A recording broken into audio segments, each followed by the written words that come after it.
natives are being aided at the coast to keep up with the harsh economic times that have been brought forth by the measures being put in place to protect the communities from COVID-19 and its spread. Welcome to the show, DJ Linia. Thank you very much. Now, we've seen actually Tony Macau's daily hustle, what he does to make a living. He is a well-known actor, he is a creative, and he has his talent that right now he cannot use. Could you paint us a picture of what the situation is for other artists that you have come in contact with, beginning with yourself, actually? Thank you very much. It's more or less the same thing because I would say COVID just stopped everything. You know, they say nobody can stop reggae. So it's more or less the same thing. Every entertainer, every actor, every creative, their job literally stopped mid-March. Yeah, so there's nothing, and unless you have a white-collar job as a plan B, or you have a hustle that is a humanitarian hustle, everything else just stops for you, especially on a financial basis. And it's been very hard, especially for the creatives who are family-oriented. Singles can at least push through, but for family-oriented people, creatives who were bringing bread on the table, it's really stopped for them. Right, and what is it about the production and the set that makes it quite difficult to adhere to some of these rules, such as the curfews as well as the self-distancing? Could you tell us exactly the nitty-gritty of production that makes it difficult to go ahead with your usual plans? You see, with the curfew, you have to be home by 7, otherwise you're breaking a law. So that means you're liable to be arrested, and that means everything else stops. So you can imagine an entertainer, especially, apart from being an actor and an MC and an event organizer, I'm also a DJ. So you can imagine my club gigs, which most of the time, there's no one who would go to the club before 7. It's after 7. So with all clubs closed, that is down. Let's see again. We are in Mombasa where there's the county lockdown. So that means I cannot move out of Mombasa to go and do an event because I used to do events. That is stopped. Now, as an actor, I cannot move to shoot because I think even Tony mentioned it, that when you're shooting, you have to be in different areas, and shooting could go way beyond time. That is one. Time being a problem, and also social distancing bringing another problem. And so this would point to a much bigger problem, because that has informed you and a couple of other stakeholders in the entertainment industry to now put in place an initiative that's going to help artists who are now struggling. Could you explain to us what you saw in your community, that one of actors and creatives, that made you actually feel, well, wait a minute, there's a need to actually reach out to people and help?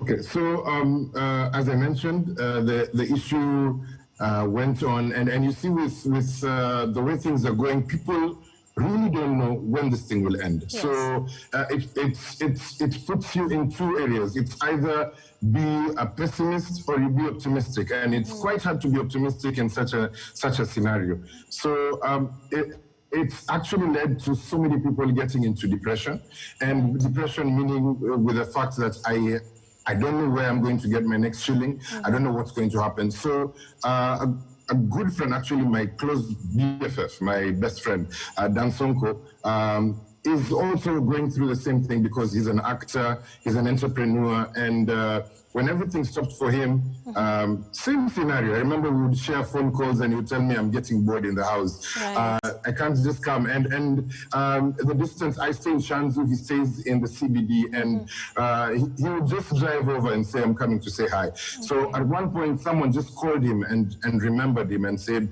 I know you're not working, I know you have nothing, so let me just come and drop something over for you. And with that initiative, he thought, who else would need this? And He came home and dropped me a hamper and told me, I know we're in the same position. Right. I need to help you out and see what we can do. And after that, he realized that there's so many people in need. Yeah. And based on your status, you know, someone would feel you're a celebrity. I watch you on TV, just as Tony said it. I watch you on TV, I see you passing. I cannot come now, me as DJ Lenium, coming to say that I don't have bread on the table, I don't have money. People would find it hard, so someone would not say. But giving someone a call really helped, and we realized that this thing is going out to help. And 2 weeks ago, the initiative started called Social Status for Social Good, because our social status is known. So we're using it to help to bring out social good. And that is what it's all about, coming up with people, the well-wishers online who would come and say, I want to give out money and help out here and there. And it started out with a shilling.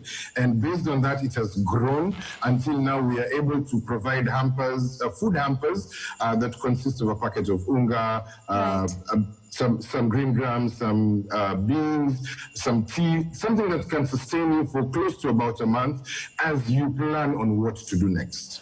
Very interesting. And I'd like to rope in Kim Thiru, who is an artist joining us from Nairobi via Zoom. Kim, how has this period actually affected you as an artist, as a creative? Things are not easy. We've had a feature of Tony Macau, who has resorted to selling vegetables and fruits in his neighborhood just to make ends living. And we're having donations being given out to creatives in Mombasa. How has it affected you as an actor? Hi, Trixie. First of all, how are you doing? Long time no see or speak. Nice to see you too. Thank you for having me once again. Millennium, good to see you. Big fan. Really love your mixes and everything. I love everything you're doing in Mombasa. Keep it up. Thank you very much. Thanks. It has been a journey and a half because as Liam was saying, and I jumped in a bit late, but I heard that, you know, it's not been as easy as possible. You know, you're really planning you had all of these plans for the rest of how the year was gonna go. You know, everybody was 2020, so it's gonna be our year. Yeah. But it's been a challenge, especially for me personally. I had a lot of projects in line, and that has really impacted my day to day. So trying to stay creative is very hard. Because, you know, you can't move around, so you can't even get, you know, your usual process of thinking and thoughts because you're not with the people, or you can't, you know, you're not really connecting with people as you used to, so you kind of lose that creative process, thoughts. So you're just in the house, you know, as Liam said, you're just bored in the house. Yeah. So, and sadly, the truth of the matter is, as an actor, it's a bit different, unlike a lot of the other people who are there. You know, like you've got comedians who are really doing well. Shout out to, you know, like in Eric Omondi, who are doing very, very well. Who are coming up with very nice things that are entertaining, and that's cool. That's fun. But not all of us are comedians. You know, we're not of that same process. So it's kind of some of us have found ourselves on TikTok. You know, which is something we at our age. But it's not the same, you know. Yes. We can't really engage, even like, you know, and Alina will just switch over for 5 seconds here and say, you know, unlike DJs, we can't go on a live and what are we doing? You know, we can't really go on a live and ask for an M-Pesa payment. You know, at the same time. So you know, we can't do a skit all of a sudden in the middle of the day and be like, hey guys, you know, watch me and X person do something together. So it's been a challenge. Mentally, it has been a strain because on a daily you have to keep busy, but you know, you're trying to keep your craft in check. You're trying to, you know, talk with people and say, okay, wait, what's going on? What's the plan? How are you gonna fix the situation? So it has been a challenge and a half.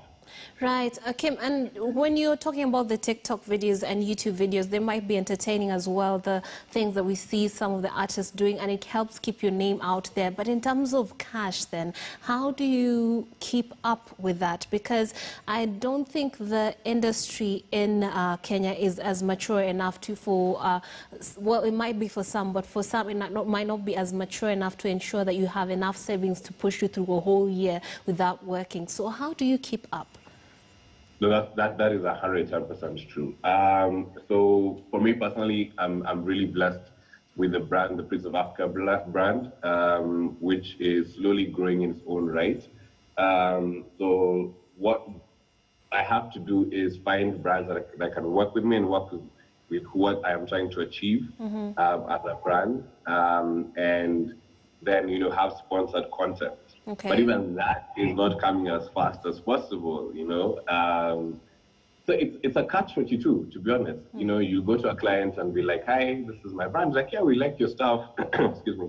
"We like your stuff. We're really excited to work with you." But then you're also limited with what you can do. So you have to be very, very creative on how you can come up with product and product placements in your YouTube or your TikTok or your Instagram or your social media, basically.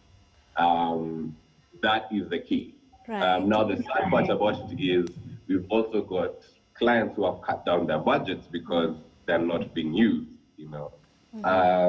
The honest truth is a lot of brand managers don't know what to do during this period.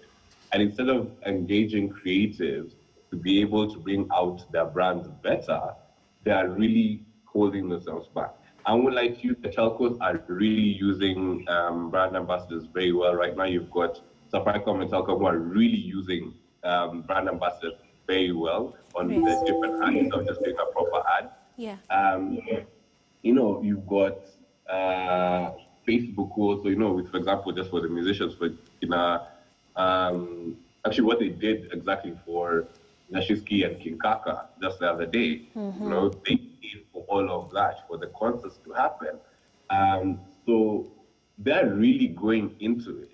I feel like there's a lot more other brands that are really not taking advantage of it or are not using this situation. I know it sounds weird, but it is a situation to learn how to connect with your target audience in a different manner. And this is where we come to play. This is where the creatives come to play, the DJs come to play, the musicians come to play, the actors come into play, because there's a reason why we are talented at what we do. So we can turn around something like that, a product or a service that we can then connect with our audiences and your audiences to create something that works for you guys.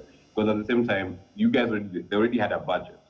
So imagine that budget, yes, has been slashed, yes. Yes. So that budget has been slashed. Even us as influencers, you can really call it that, our budgets have been slashed, which is fine. We're understanding the situation. So then this is the opportunity for corporates to now come in and say, okay, cool. I've got DJ Linium in Mombasa, I've got Kim in Nairobi. Linium will do XYZ. I know how I'll plug in with that. Kim will do XYZ and we'll plug in with that. And you're reaching a larger audience. You're not spending on TV as much as you used to, on radio as much as you used to, because everybody's online. I don't know if you've ever seen the stats that came out that literally we have jumped over 150% on users on social media. So that in it, as in TV has been cut off sadly, and radio has been cut off, and everyone's on social media. For sure. And so that's an opportunity. But I feel like a lot of corporates are not doing that. Yeah. And then that's the sad part. So it's to be honest, it's just us knocking on doors and just making sure that they still know that we're around. But I won't lie to you, it's been really, really hard. Like, to be honest, this is the most I have spoken to people in a very long time. But that's also on purpose because I've been very down lately, where I've had to really just go through the motions and really just, understand, okay, what is going on? Like, and the sad part about it is, there's nobody you can call and be like, yo, what did you guys do last time this happened? And then like with no It's one. all new it's new to everyone right exactly. So you're just sitting there and you're like, okay, cool. You're trying to call your therapist, even your therapist is like, I get what you're saying.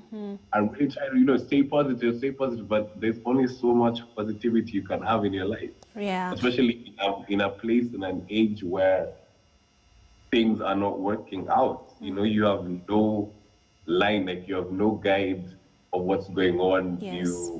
It always seems like it's always never ending. So yeah, it is hard. I don't like to you, Tricks. Usually I always have something positive to say. I always end my stuff with something positive. Yeah. So it's a bit hard to stay positive right now. Okay, Kim, and DJ Liniam did talk about that, the sense of depression that you get sometimes when you're now a creative and you cannot now put yourself out there. And I was wondering, then, what can we learn? Because you have pointed out, Kim, that this is unprecedented, so we do not have a sort of manual to read from and figure out what to do next or how to keep up economically, psychologically, and in many other ways. So, DJ Liniam, how can we learn from this so that moving forward, in the event of any similar situation, we can actually be better prepared, even if it has to do with the government giving support or us ourselves thinking forward and expanding our scope? I think right now the best thing is using the resources we have, and I think Kim has mentioned social media. Social media is actually the way to go. Just look, no pun intended, but the DJs are really pushing out. Yeah. Maybe someone is doing it to release tension. Kim has mentioned he's really down, and it's the same thing. Most DJs are going live just to release that tension, release the stress and things like that. So it's working for the DJs, but for artists it could be very hard, just as he mentioned that you can't just keep on saying, this is my M-Pesa, this is my Cash App and all. It's very hard for them. For the DJs, it's at least easier because they're entertaining. And I think people need to come up with creative ways, and that's why we're called creatives. Creative ways of how we can use social media to benefit us at such a time. Look at the pandemic. It's put the world, not the country, not the continent, but the world on standstill. Yes. So using social media would be perfect. And that's what Social Status for Social Good has done. Dan Sonko and Guren Dubi have used Instagram and Facebook to its best, because this is a free platform, and they've gone on the platform and courtesy of well-wishers, they've given out small items for auctioning, and auctioning them, something could be worth 500 shillings, ends up being sold at 8,000 shillings. I was on one of the auctions, and I, being an Arsenal fan, people decided they don't want me to wear the jersey on the auction, and they bid 12,000 shillings so that that jersey could be removed. But that 12,000 shillings went to help to buy hampers for these guys. And currently, we really love the platform because it's really helping, and them being the hosts, it's pushing the initiative further, because at the end of the day, you give. And they have, Bure and Dan Sonko have a saying where they say, if you can't feed 1,000, feed one. And using social media, it's really helping. And at the end of the day, apart from that, on a creative basis in general, let's use the resources we have. Because once COVID is done, there's still that relapse time, because you can imagine every company still has to find out what they have, what they can't, what they can do and all. So meaning anything you want to do on a financial basis as a creative has to hit off from 2021. So COVID is done, what will you do? So that's the thing that creatives need to sit down, analyze and think about, because at the end of the day, that's what happens. Look at Tony Macau. He is an actor. He is a tour guide, but he went into the market, bought stuff, and he's selling things like that. That's a creative way. So if we can also come up with the same thing, that would really help. I love what I'm seeing. I'm seeing some comedians going on YouTube and doing interviews. And at the end of the day, just as Kim mentioned, you get to be an influencer, and that gets you a little cash in your pocket. So once again, it's a creative way. Kim, what do you think we could learn from this situation as we move forward and just be better placed next time? Hopefully this never happens again, but hopefully we're better placed to handle these things in the future. Well, to be honest, this has taught us that we really assume that we have a control over everything. So what this has taught us is that for once in, I don't know, maybe how many years, the whole world is the same, right? There's no, between, for the lack of hand, Idris Elba and me as an actor, we're both sitting at home. Let's be honest, you know? Yes, you may have been paid a lot more money, so you can last a lot longer than I can, but in honesty, we are right now. So for even, you know, it's put everybody in that position. I think this is one moment where I think everybody just has to be humble, number one. Yes. You know, I think this has humbled everyone. If it has not humbled you, there's something wrong with you. Two, that our future is very bright. Let me put it that way. Yes. This is an opportunity. There's an opportunity here. You know, I may seem that I'm a bit off, like with the whole there's no positive outlook, but it is a positive outtake of this. There's a book called The Blue Ocean Strategy, and it says that you have to learn how to see opportunities in other moments where other people do not see opportunities. Right. So I may not seem that this is not, they may not feel like there's no opportunity right now, but it's also because, I won't lie to you, there's a lot of negativity happening right now in the space. Yes. So everyone is just really just being bombarded with, oh no, but this is happening, this is happening. So we're not really being able to see it. But if we can remove ourselves, which is what I'm actually currently ongoing, where I'm removing myself from the situation, I'm removing my emotions, my mental state, and be like, okay, no, Kim, I need you to look at the opportunity here.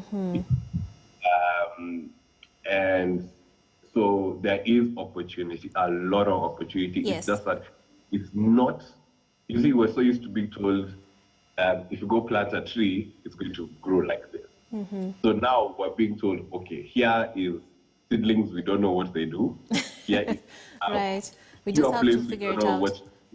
We have to figure it out. So it's an opportunity where if you can't go wrong, you know, there's no right or wrong answer right now. Yes. So that's what it's taught us. And I feel, at least for me personally, I feel like it's taught me that, you know what, one, diversify your portfolio, number one, if it's a possibility. Yes, I know it's all great to earn your money from one place, and, you know, it's really good to do that. But sometimes I think what it's done is also just being able to, okay, you know, don't put all your eggs in one basket. Thank you very much, Kim. I have to cut you short because you've run out of time, but thank you so much for being a part of this conversation. Kim Thiru is a thespian, and DJ Linium is a DJ, obviously, as the name suggests, all coming to us live all the way from the coast. And we are going to have next Dr. Ezekiel Mutua, who's the CEO of the Kenya Film Classification Board. He is locked and loaded, ready to give us the very latest. Michael will be engaging him on how we can protect our kids from